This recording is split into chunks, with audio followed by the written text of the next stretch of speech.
Hello everyone, welcome back to my channel. So बच्चों, आज की इस वीडियो में हम क्लास 8 की सोशल साइंस की कार्यपत्रक यानी वर्कशीट नंबर 12 करेंगे, जो कि आपकी 1 सितंबर की वर्कशीट है।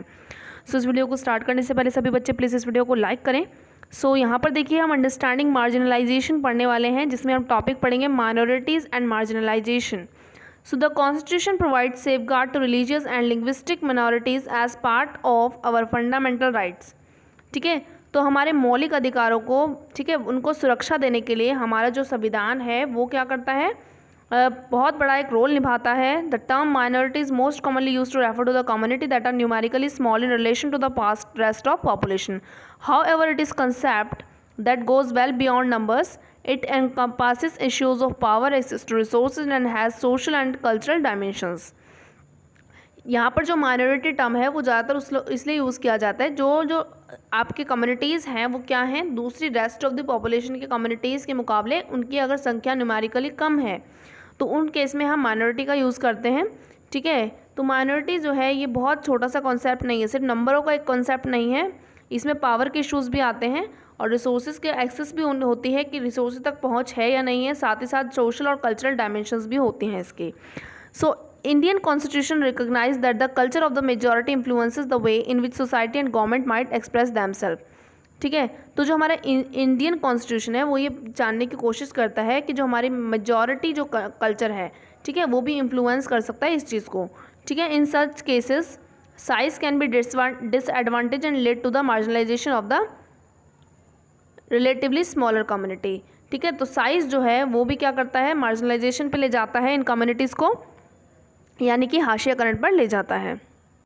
The safeguard are needed to protect minority community against the possibility of being culturally dominated by the majority.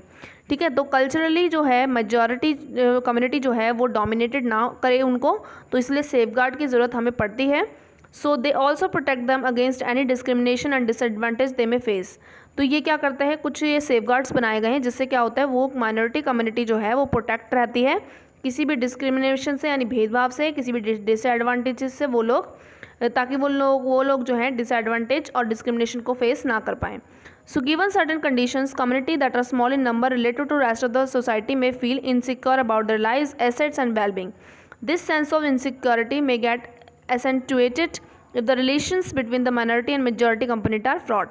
अगर माइनॉरिटी कम्युनिटी और मेजॉरिटी कम्युनिटी के बीच में कोई भी तनाव हो जाता है, उस वजह से क्या हो जाता है, वो लोग इनसिक्योरिटी भी फील करते हैं। ठीक है, अपनी लाइफ पे वो लोग क्या करते हैं, जो आपके माइनॉरिटी कम्युनिटी है वो इनसिक्योरिटी फील करती है। ठीक है, तो constitution provide the safeguard because it is committed to protecting India's cultural diversity and promoting equality as well as justice.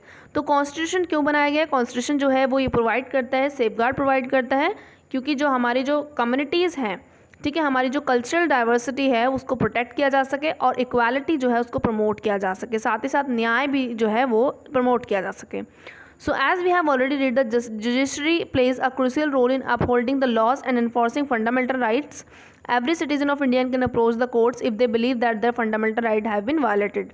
तो अगर किसी भी इंसान को ये लगता है कि उसके जो फंडामेंटल राइट्स हैं यानी मौलिक अधिकार है उनका अगर वायलेट हो रहा है यानी हनन हो रहा है, तो वो कहाँ जा सकता है, आपके कोर्ट्स में जा सकता है। ठीक है, तो बहुत ही ज़्यादा क्रूशियल रोल निभाता है लॉ।